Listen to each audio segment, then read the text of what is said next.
올 한 해를 맞이해서 신년 감사 예배를 드린 지가 엊그제 같은데 벌써 한 해를 다 보내는 마지막 주일을 맞이하여 송년주일 예배로 처럼 나게 되니 세월의 빠름을 다시 한번 느껴봅니다.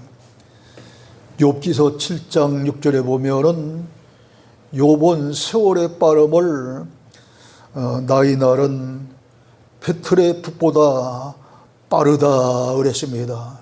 이 베틀의 북이라는 것은 그 옛날 우리들의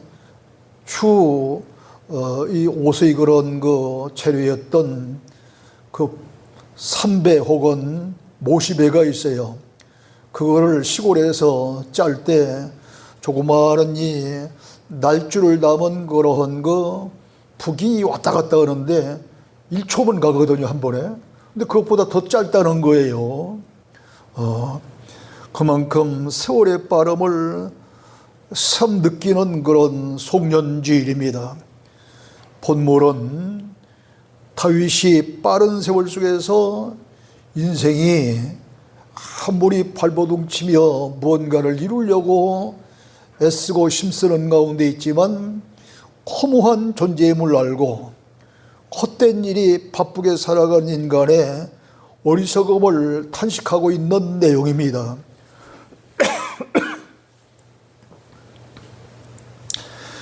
다윗이 말한 대로 우리 인생은 참으로 허무한 존재 같습니다.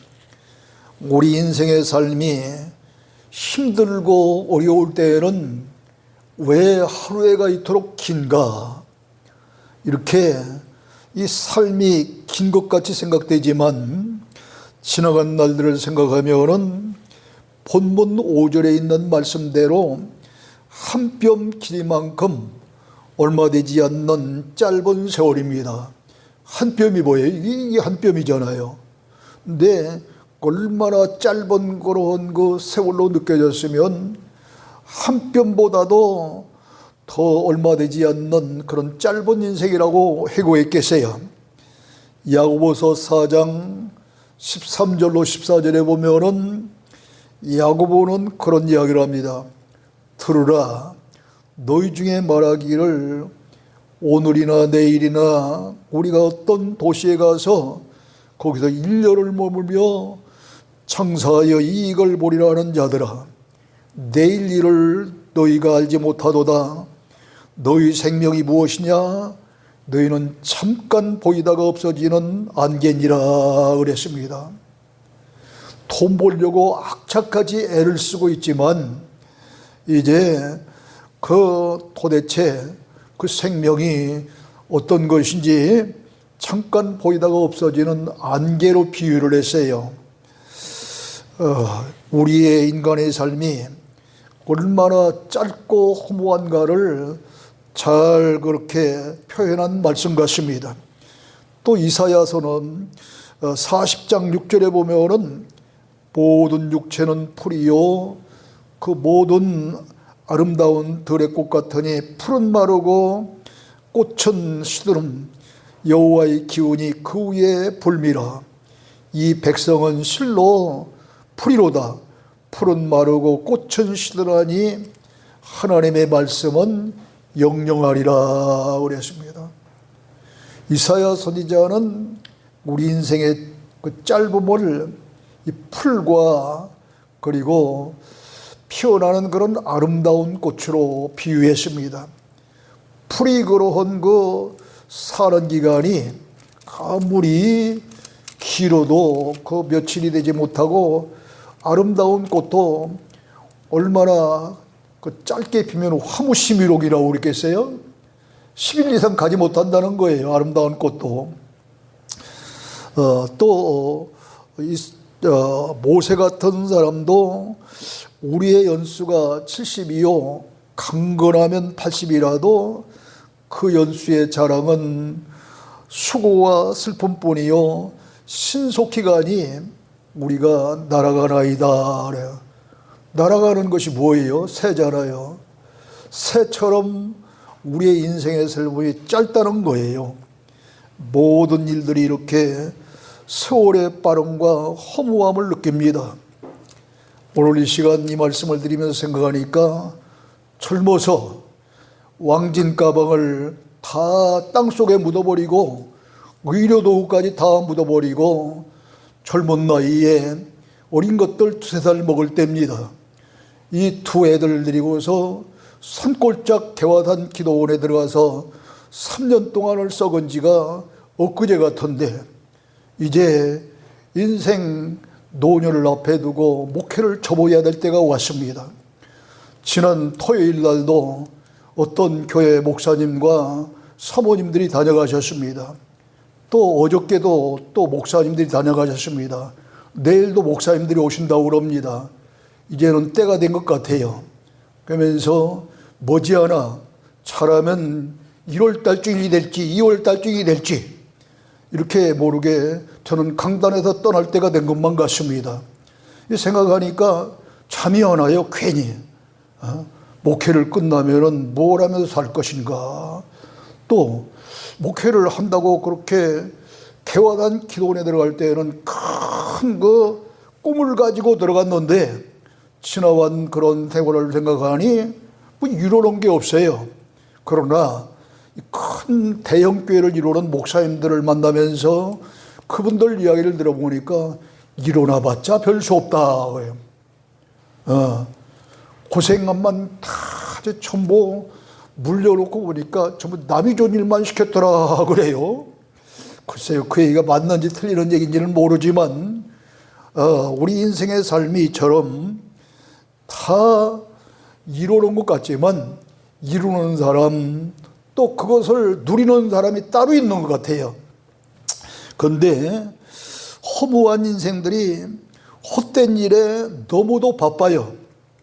지금도 거리에 나가면은 수많은 자동차가 얼마나 밀리는지 그냥 어딘 데는 무슨 길거리가 아예 정류장 같아, 주차장 같아. 어떤 때는 지난 며칠 전에 저 덕소에 다녀오는데 갈 때는 그럭저럭 갔는데 올 적에는요 덕소에서 여기는 2시간이 걸려요. 엄청나게 그냥 차가 밀리는 이렇게 많은 차들이 거리를 메우지요. 오가는 사람들이 발걸음이 얼마나 바쁜지 도대체 무슨 일에 그렇게 바쁜지 모르겠어요. 근데 본문 6절에 보면 진실로 각 사람은 그림자같이 다니고 헛된 일로 소란하며 재물을 쌓으니 누가 거둘런지 알지 못하나이다 그랬습니다. 그런데 어디 재물뿐입니까? 권력도 마찬가지입니다. 또 명예도 마찬가지입니다. 다 이루느라고 쓰고 오는 사람 따로 있고 이것을 누리는 사람이 따로 있는 거예요. 그러므로 전도서 5장 10절로 12절에 보면은 은을 사랑하는 자는 은으로 만족하지 못하고 풍요를 사랑하는 자는 소득으로 만족하지 못하나니 이것도 헛되도다. 재산이 많아지면 먹는 자들도 많아지나니 그 소유주들은 눈으로 보는 것 외에 무엇이 유익하랴. 돈을 많이 버는 그런 사람들이 눈으로 이게 바라보는 것 외에는 특별히 대단한 거 없다는 거예요.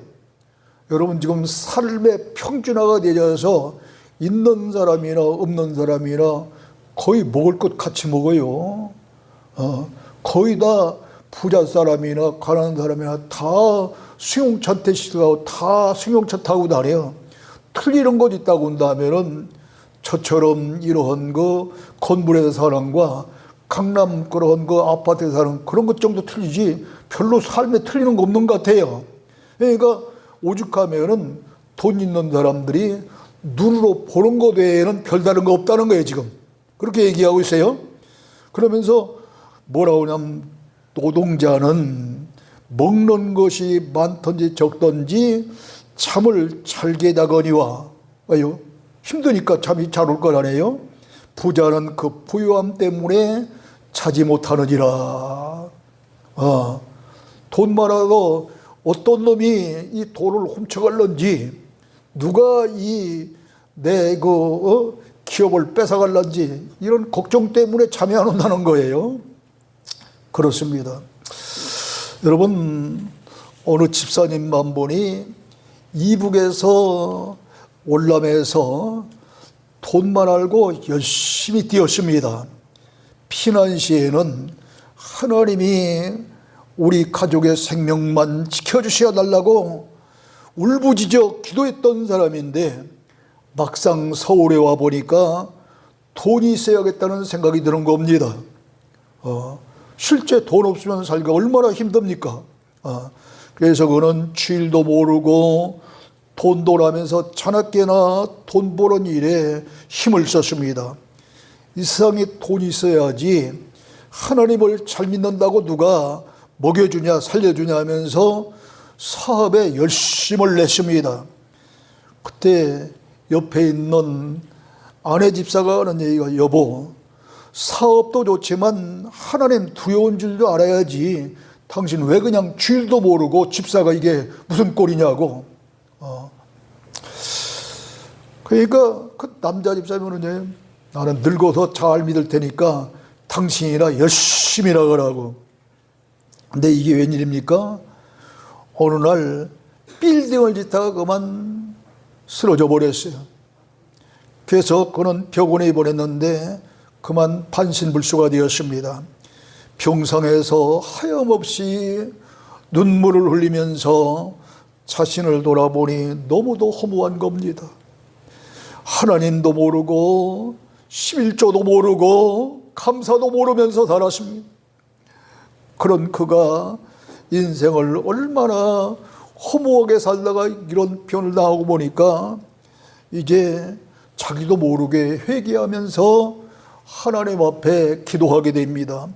천부의 의지 없어 오늘 불렀던 그 찬송 두 손을 번쩍 들면서, 하나님 아버지, 이제라도 회개하오니 저를 받아달라고 간절히 눈물을 흘려 기도하는데, 전에 알 수 없었던 기쁨과 평화와 사랑과 감사가 넘쳐나게 되고 이상스럽게 그날부터 몸이 회복되기 시작했습니다. 태원에서 지팡이를 붙잡고 교회를 찾아왔습니다. 그날 아침 그에 들려오는 하나님의 강력한 그런 말씀이 있으니 그 말씀이 바로 오늘에 있는 말씀입니다. 사람만이 든든히 설 때도 진실로 호사뿐이라. 진실로 각 사람은 그림자같이 다 이제 다니고 헛된 일에 분요하며 재물을 쌓으나 누가 취할는지 알지 못하나이다 하는 이야기입니다. 주여, 그들을 듣고 내가 무엇을 바라리요?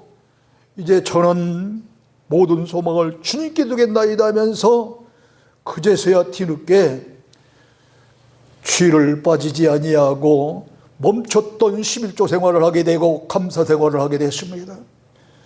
다행히 그렇게 됐으니 얼마나 감사한지 모릅니다. 근데 지금도 권사님도 집사님도 이 집사님과 같이 교회를 그만둔 분들 가운데 전혀 까딱 없이 세상에 취해 있는 분들이 얼마나 많습니까? 바라기는 이 집사님같이 두 손 들고 돌아올 수 있도록 다 같이 기도해 주시기를 바랍니다.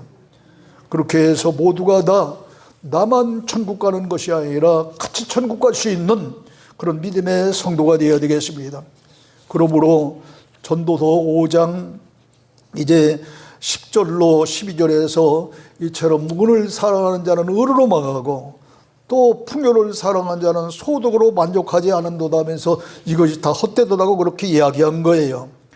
그러므로 우리는 이러한 그 사실을 바로 알고 배달했습니다. 여러분, 요한복음 4장에 보면 우리가 잘 아는 대로 남편을 6번째 남편과 같이 살고 있었던 그러한 그 사마리아 여인이 나옵니다. 그가 음란한 여인이었기 때문에 6번째 남편과 살았을까요? 아닙니다. 아니면은 세상 말로 판자가 기구한 여자였기 때문에 6번째 남편하고 살았을까요? 아닙니다. 이것은 바로 세상 어떤 것으로도 만족할 수 없다고는 사실을 보여주는 그런 사건입니다. 그러나 그가 어느 날 물기르러 수가성 저 야곱의 우물가에 나갔다가 그만 젊은 남성을 만나 대화를 나누다 보니까 그가 오리라 하고는 그런 예수 그리스도라고 하는 사실을 알았습니다. 메시아라고 하는 사실을 알았습니다. 그 외에는 더 이상의 남편이 필요 없습니다. 몇 번째 만난 남자예요? 7번째 만난 남편입니다. 7은 완전하다는 뜻을 가지고 있는 거예요. 이 6번째 남편까지도 만족감이 없어서 이렇게 여러 번 남편을 바꾸어 살던 이 여인이 7번째 예수 그리스도를 만난 후에는 전혀 세상적인 그런 돈으로 세상을 살지 아니하고 이제 그리스도 안에서 평안을 누리며 기쁨을 누리면서 동네에 들어가서 많은 사람 전도하여 주님 앞으로 이끌고 나옵니다. 왜 그렇습니까? 7번째 완전한 남편을 만났기 때문인 줄 믿으시기를 주여로 축원합니다.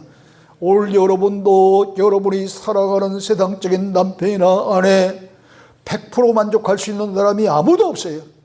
그러나 오늘 7번째 남편 되시는 예수 그리스도를 만나기만 하면은, 바로 만나면은 이렇게 수가성 야곱의 우물가에 물 흘러 나왔던 이 여인 같은 그런 믿음의 삶을 살고 거기서 만족감을 얻게 될 줄 믿으시기를 주여로 축원합니다. 그러므로 모든 소망을 하나님께 두어야 된다는 거예요. 이 세상에는 모든 소망을 하나님께 둔 사람이 있는가 하면은 하나님께 모든 소망을 두지 아니하고 세상에 소망을 두는 사람이 있습니다. 분명히 알아야 될 것은 세상의 모든 것은 허사인 것을 알고 하나님께 소망을 둔 자마다 위대한 그런 인물이 되었고 또 후회 없는 인생을 살았던, 여러분 본문에 보면 다윗은 인생을 바로 알고 바로 깨달은 것 같습니다. 그러기에 여호와여 나의 종말과 연한이 언제까지인지 알게 하사 내가 나의 연약함을 알게 하소서 간구한 것입니다. 이런 기도를 드렸던 다윗이 시편 62편 5절에 가면 나의 영혼아 잠잠히 하나님만 바라라 무릇 나의 소망이 그로부터 나오는도다.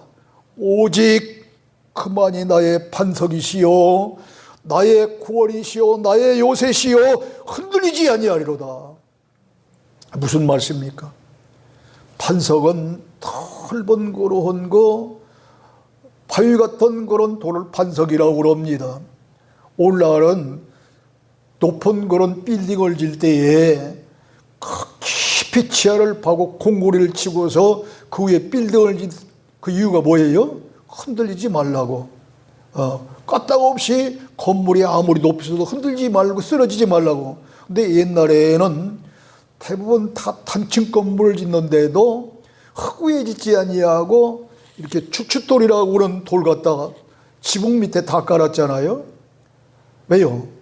더 이상 밑으로 내려가지거나 바람이 불어 흔들리지 말고 견고히 있으라고 그러는데 반석은 얼마나 견고하겠어요. 그런데 그 반석이 바로 하나님이시라고 깨달았어요. 뿐만 아니라 나의 구원이 바로 하나님이신 걸 깨닫고 나의 요새라고 하는 것은 군인들이 전쟁할 때에 자기의 몸을 안전한 그런 피난처로 삼기 위해서 만들어 놓은 그런 방어벽이 있는 그런 곳이 바로 이 요새입니다. 이게 어떤 어려움을 당해도 이렇게 숨을 곳이 되는 곳이 바로 하나님이시라는 걸 깨달은 건데, 그런데 이 다윗이 누구예요? 다윗은 본래는 저 베들레헴에서 양을 치던 목동이었으나 이스라엘 나라의 사울왕 시대에 저 블레셋 골리앗 장군이 쳐들어와서 나라가 위태로워졌을 때에 골리앗 장군과 맞서 싸울 사람이 아무도 없었잖아요. 그때에 그 소식을 들은 저 베들레헴에 양치는 다윗이 가지고 놀던 물맷돌 몇 개를 호주머니에 넣고 골리앗 장군 앞에 나옵니다. 너는 칼과 창으로 나오지만 나는 하나님의로 나오노라 하면서 호주머니에 들었던 가지고 놀았던 그 물맷돌을 들어서 그 다윗 제 골리앗을 향해 치니까 한 번에 그냥 골리앗은 다윗이 던진 물맷돌을 맞고 쓰러져 죽게 되니 장군이 거기서 전사하니 전체가 다 무너지고 그만 이스라엘의 승리를 가져오자 사울 왕보다 다윗의 명성이 점점 더 널리 퍼져나갑니다. 이랬던 그런 그 다윗이 하나님의 큰 은혜로 말미암아 사울은 오히려 왕에서 쫓겨나고 다윗이 제2대 이스라엘 왕이 되었습니다. 왕이 권력이 없습니까? 돈이 없습니까? 명예가 없습니까? 세상적으로 무엇이 부족한 것이 있습니까? 그런데 그 왕을 이제 다 치르면서 모든 권세를 누리고 명예를 누리고 많은 그런 수많은 그런 궁녀들 사이에서 함께 생활했던 다윗이 마지막에 수레하는 얘기가 그런 얘기예요. 인생은 다 허무하다 이 말이에요. 깨닫고 보니까 하나님만이 나의 반석이요, 깨닫고 보니까 하나님만이 나의 구원이요, 하나님만이 나의 요새시라는 겁니다. 지금 다른 사람이 아닌 왕이 그러는 왕이 지금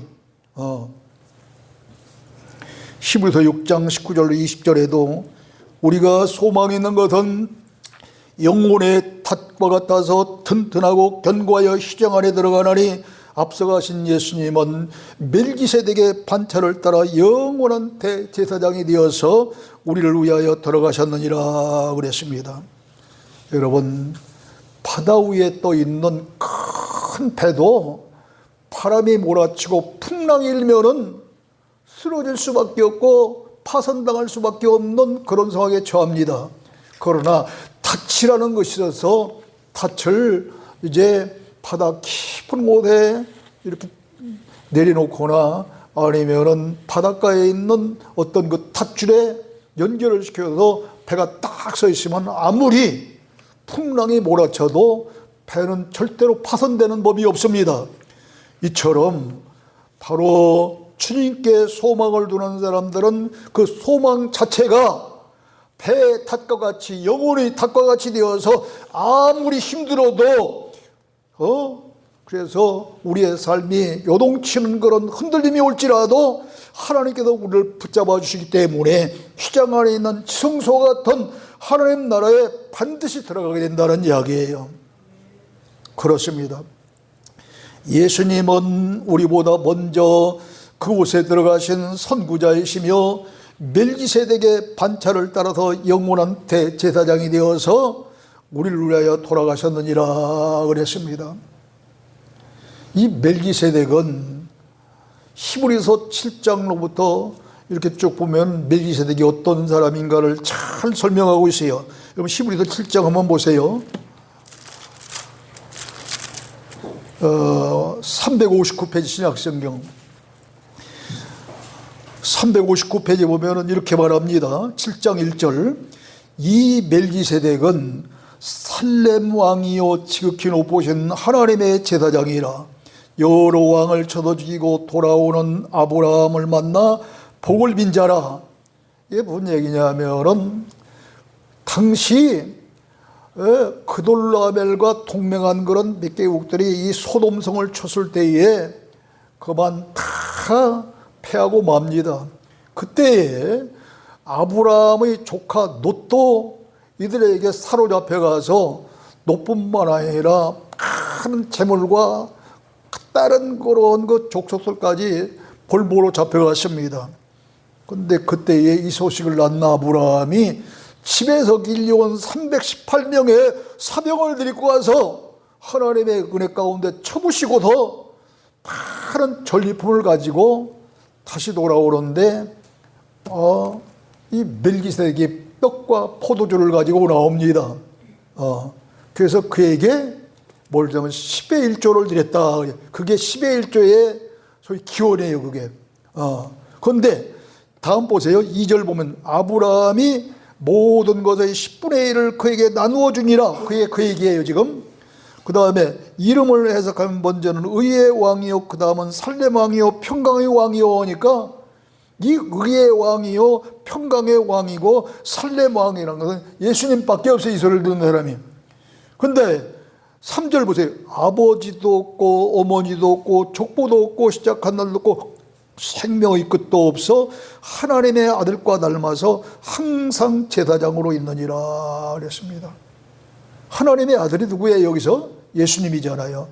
예수님이 실질적으로 우리들이 생각할 때는 아버지 요셉이 있고 어머니 마리아가 있는 것 같지만 그것은 명분상 그런 것이고 아버지 요셉과 어머니 마리아하고는 아무 상관이 없어요. 왜요? 성령으로 잉태됐기 때문에 어머니도 없고 아버지도 없는 겁니다. 시작도 없고 끝도 없는 분이, 영원하신 분이 예수님이기 때문에 멜기세덱은 예수님을 상징한 인물입니다. 이러한 그 반차를 따라서 예수님이 우리보다 앞서 하늘의 소망을 가지고 이제 휘장 안에 지성소, 구약시대 휘장 안에 있는 지성소 대제사장 나갔던 그곳에 예수님이 친히 나가셨는데 그 후에 우리도 뒤따라 나갈 수 있는 그런 사람이 되어져서 여러분도 저도 다 하나님 앞에 나올 수 있는 놀라운 축복을 받게 된 겁니다.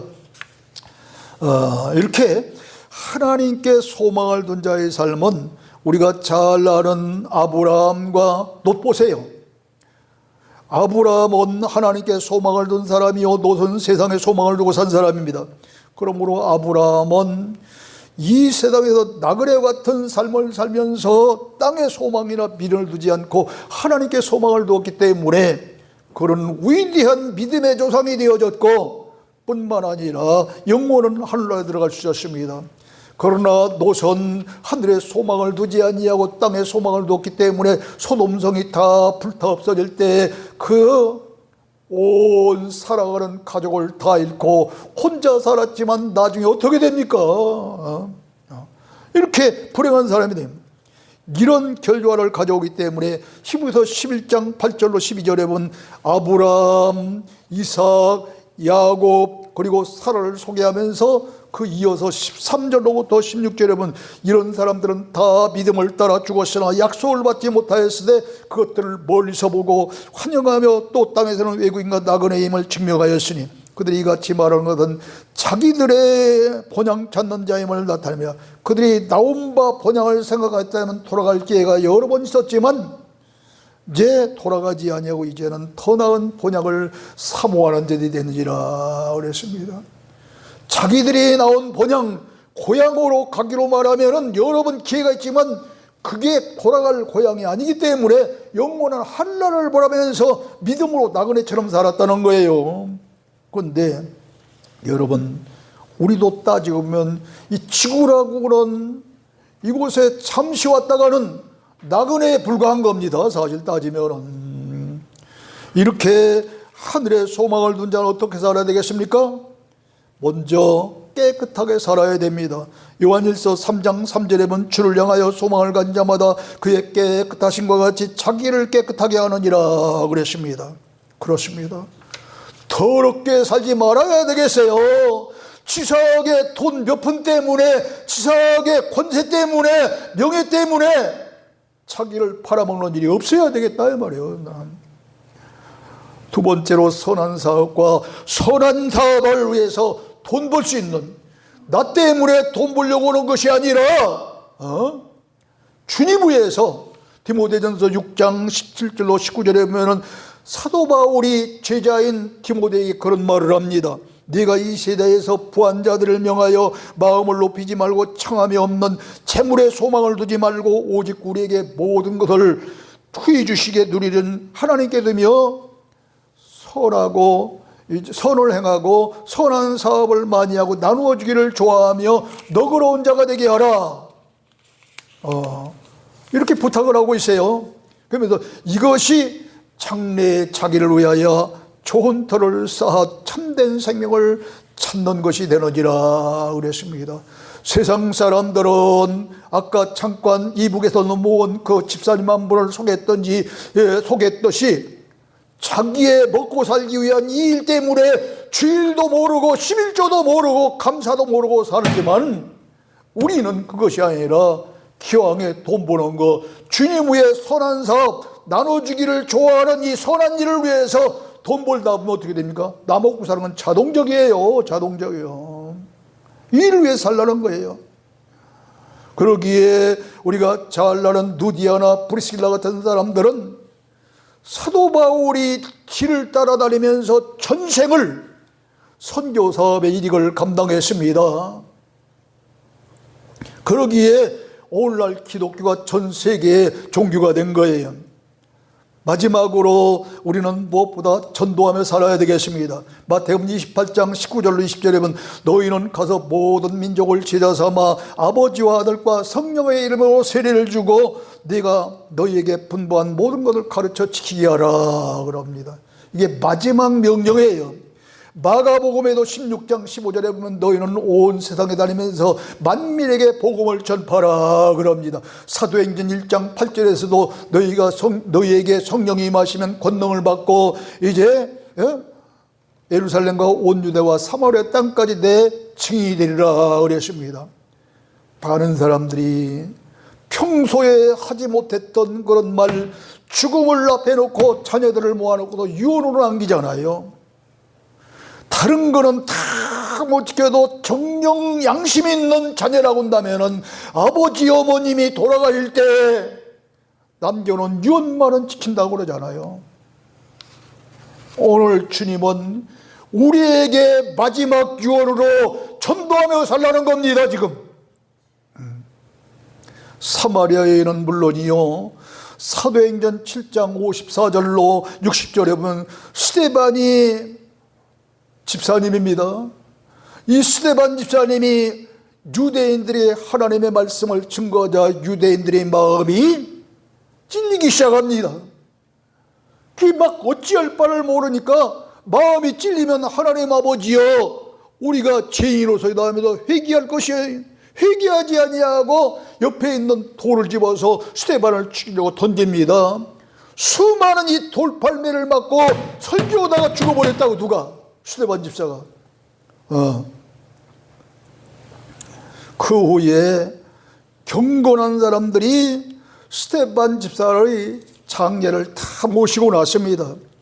그러고 난 후에 사울, 나중에 바울이라고 하는 이름을 가졌던, 바울 되기 이전에 사울이라는 이름을 가지고 있을 때 그가 더 악한 사람이 돼가지고도 막 교회를 진멸하려고 남녀노소분하고 예수 믿는 사람들은 다 잡아다가 감옥에 쳐넣으려고 끌어다가 감옥에 넣어. 그때 너무너무 교인들이 힘들고 어려웠고 박해가 심하니까 각각 흩어집니다. 소위 이때부터 디아스포라고 하는 말이 나오는 거예요. 이렇게 흩어졌어요. 그래서 흩어져서 복음을 전하는데 그 중에 또 스데반 못지않는 집사님 하나가 나왔어요. 누구예요? 필립 집사입니다. 이 필립은 사마리아 성에 내려가서 말씀을 전하면서 집사님이 표적을 내면서 말씀을 전하니까 믿는 자들이 점점 늘어났습니다. 근데 감격적인 것은 사도행전 8장 26절로 40절에 보면은 에티오피아 여왕 간디게의 국고를 맡은 내시, 그러니까 재무부 장관쯤 되는 사람이죠. 에티오피아 나라에 간디게라고 하는 여왕의 국고를 맡은 내시가 있었어요. 그 사람이 예배하러 예루살렘에 왔다가 돌아가는 길인데 옛날에는 교통이 좋지 않으니까 수레를 타고 가는 거예요. 근데 수레를 타고 가면서 예배하러 에티오피아에서 예루살렘 정도까지 올 정도니까 그냥 갔겠어요? 성경을 못 보가는 거예요. 성경을 보는데 이사야서 53장 7절에 있는 그런 말씀을 보기 시작한 거예요. 그런데 아니 도대체 이게 무슨 말인지 이해를 못하고 있는 거예요. 근데 그때 성령께서 이 필립에게 지시합니다. 필립아, 수레에 가까이 가라 그럽니다. 사도행전 8장 26절로 보면 그 내용이 나와요. 이하를 보면. 그래서 가까이 가보니까 내시가 성경을 읽는데 깨닫지 못하고 있는 거예요. 그래서 이를 본 필립이 이 내시에게 명쾌하게 해석을 해줍니다. 그러니까 이 해석을 들은 이 내시가 예수님을 영접하고 믿게 되는 거예요.